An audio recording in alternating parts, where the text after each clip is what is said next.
Hi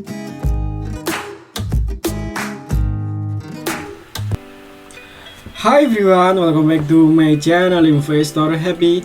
Halo semua, video kali ini kita akan bahas ya salah satu emiten yang pendapatannya cukup naik ya dari kuartal 1 ke kuartal 2. Bahkan kalau kita bandingkan secara year on year ini dulunya minus ya, jadi udah positif. Oke, mungkin ini bisa jadikan rekomendasi saham hari ini untuk kita semua. Oke, sebelum pembahasan kita disclaimer dulu ya bahwa di sini hanya sebatas berbagi informasi, bukan ajakan untuk beli ataupun jual di emiten yang terkait di video ini. Oke, saham dengan kode ikan ya atau Era Mandiri Cermelang. Nah, ini hari ini close di 74 ya. Kita lihat dulu untuk shareholdernya ya. Nah, kalau kita lihat untuk shareholdernya ini masyarakat cukup tinggi ya, 39%. Sebenarnya udah mendekati 40 ya. Sebenarnya udah nggak ideal, cuma ya ini menarik ya karena sideways, dan kalau kita lihat intraday-nya sering naik tiba-tiba, jadi kita manfaatin aja ya untuk swing pendek ya, nggak usah pegang panjang ya karena ini belum begitu menarik lah ya. Kalau kita lihat untuk pengendalinya ini pengendalinya PT Berkah 8 Samudra ya, berikutnya ada Johan Rus ini pegang 26, Berkah 8 Samudra ini 33,52 ya. Nah, berikutnya ini asing ya. Nah, ini listingnya di 12 Februari 2020, IPO price 120 ya. Nah, ini baru 2 tahun yang lalu sebenarnya guys untuk emiten ini, cuma ini dulu naik tinggi ya terus turun. Nah, cukup signifikan ya turunnya. Kita lihat dari shareholder ya, ini sebenarnya udah cukup nggak begitu menarik ya karena udah mendekati 40% guys. Ini cara untuk kita, cuma kalau kita lihat untuk intraday-nya ya menarik untuk kita ambil aja ya. Nah, oke. Kita lihat untuk laporan keuangannya ya. Ini pakai 2 laporan keuangan ya untuk perbandingan aja. Nah, ini per 30 Juni ini kuartal kedua. Nanti kita pakai dari ini Maret ya, kuartal ke-1. Nah, nanti kita akan bandingkan untuk segi pendapatannya. Nah, kalau kita lihat untuk per kuartal 2 ini ya, untuk asetnya ini sekitar 119 ya. 119 kalau kita bandingkan secara year on year ini turun ya, dari sebelumnya 129 miliar turun ke 119 ya, sekitar 10 miliar ya untuk penurunan dari asetnya. Untuk liabilitasnya ini juga turun ya, dari sebelumnya 58 turun ke 48 ya, jadi 10 miliar juga.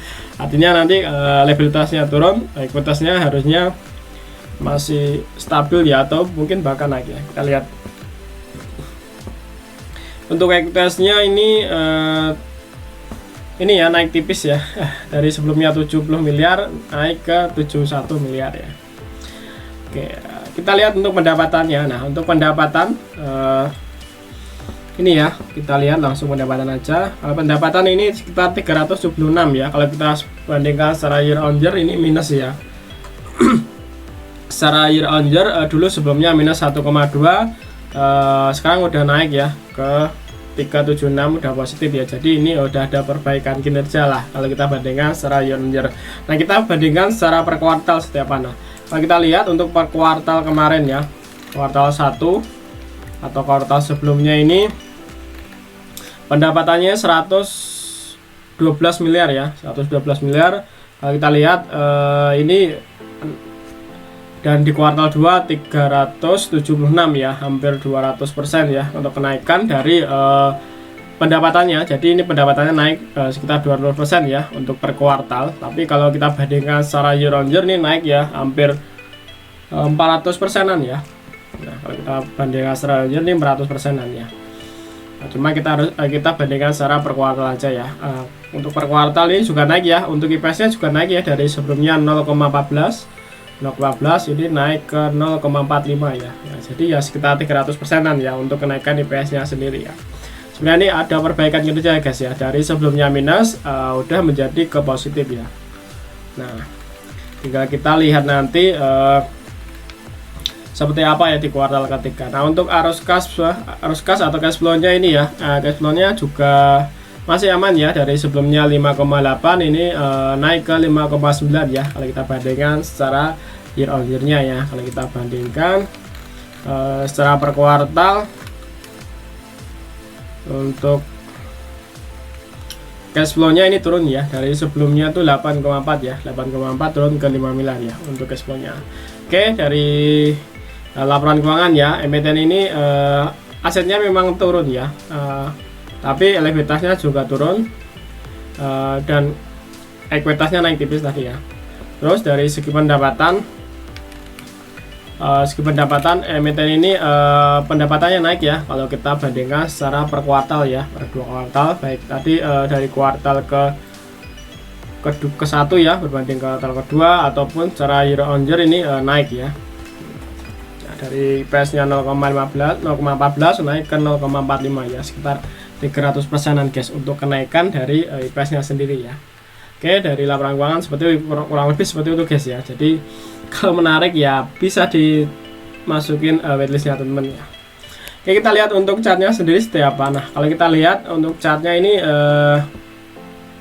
close hari ini di 74 ya. Kalau kita lihat ATH-nya dulu lumayan tinggi ya, sampai 700-an guys, sampai 700-an. Ini EPO-nya di 120, sebenarnya udah beberapa kali breaker ya, udah 5 kali mungkin ya, udah 6 kalian ya. Nah, terus turun ke 74 ya. Nah, 74 kalau kita lihat nih ya, ini PT ini sering naik tinggi, tiba-tiba naik tinggi dan ini menarik ya untuk kita. Nah, makanya saya tadi bilang untuk swing pendek aja ya, karena kita nyari positioning yang pas lah ya, pas, dan kita tunggu sampai dia naik dan kita langsung jualan gitu aja. Jadi yang penting kita aman dulu dari laporan keuangan, fundamentalnya lumayan lah ya, masih aman, utangnya juga enggak masih ini ya, masih aman lah, batas aman lah. Oke, kalau kita lihat untuk support terdekatnya tuh di 71 guys ya. Ini sering, ini kuat ya dari 27 April. Ini 27 April sampai saat ini belum kejebol ya support di 71 itu. Jadi ini terdekatnya situ ya. Jadi kalau mau nunggu support yang sering terlewati ini di area 74. Nah, ini sering ya di area situ. Tapi idealnya kalau mau cuan, kalau saya nyoba di sini tuh idealnya beli di area situ ya, di area di bawah 74. Nah, ketika dia naik dikit bisa dijual. Nah, ini emitennya seperti itu ya. Kalau mau untuk swing pendek ya, saya sering suka main di sini ya. Seperti itu kalau strategi saya ya. Cuma ini bisa jadikan SL juga ya untuk area 71 ini. Jadi mungkin close di bawah 70 ya, langsung out aja ya, karena mungkin potensinya bisa turun lebih ke 60-an guys ya. Jadi seperti itu untuk chartnya ya. Untuk supportnya di area 71, di bawah 70 mungkin bisa jadikan SL-nya ya. Nah, ini karena di sini ada juga pernah sampai bawah 70 ya. Jadi close di bawah 70 langsung SL aja. Kalau kita lihat ini sering ya dia naik di area sini. Nah, ini kelihatan juga ya guys. Jadi kita bisa manfaatin ya. Ini sering terlewati di area sini ya. Jadi mungkin strateginya yang ngambil di area bawah sini bisa jual di area pas garis sini ya, ataupun di 77. Sebenarnya udah cuan guys, karena untuk fraksi satu ini satu tick aja udah satu lebih ya. Nah, 2 tick udah 2%, lumayan guys. Tinggal kita pinter-pinteran aja ya dengan market-market di sini. Mungkin teman-teman pantengin aja ya sehari, nanti akan paham kok permainan di sini. Nah, mungkin yang idealnya di sini ya, ini selalu terambil ya. Ya di 74 sih. Cuma kalau mau aman ya di bawah itu sih. Nah, bahkan mau nunggu di sini silakan ya. Nah, tinggal sesuaikan aja indikatornya teman-teman ya. Ini bisa dipelajari kok ini. Emiten ini sering naik dan ini kelihatan ya dia pikir lower shadow, artinya ya kita ngambil waktu harganya merah aja. Nah, dia sering balik ke harga opennya. Nah, hari ini kalau kita lihat untuk bandar laginya ini CC ya yang akumulasi ya, tapi nggak begitu banyak. Terus AXC sobat cuan, begini ACSU masih kecil semua ya, sekitar 74 rata-rata di 74 guys ya. Nah, sabar aja nunggu momentum, mungkin harga nanti ngelos ke di area sini ya bisa entry. Nah, mungkin naik baik lagi ke open bahkan lebih dari di atas 75 bisa langsung take profit ya, lumayan guys. Oke guys, sekilas ya untuk analisa ikan ya. Secara fundamental ada perbaikan kinerja tadi ya. Bahkan kalau kita bandingkan secara per kuartal tadi pendapatan naik ya, baik dari 200%-an ya. Untuk investnya 300%-an.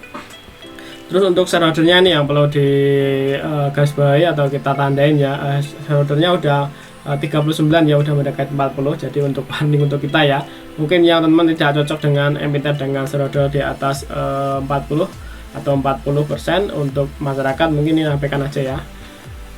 Dan untuk chartnya ini menarik ya, karena di dekat support juga ya, sebenarnya dekat support. Terus kalau kita lihat untuk intraday-nya bisa dimainin ya, bisa dicopetin lah istilahnya ya, istilah kata ya. Oke, sekelas ya untuk analisa ikan. Kalau menarik ya bisa dimasukin listnya teman-teman. Kalau tidak menarik ya abaikan saja ya. Nanti kita akan bagikan lagi rekomendasi saham yang mungkin menarik untuk teman-teman semua ya. Oke, terima kasih telah menonton video ini. Sampai ketemu di video berikutnya. Happy cuan and happy investor. Bye bye.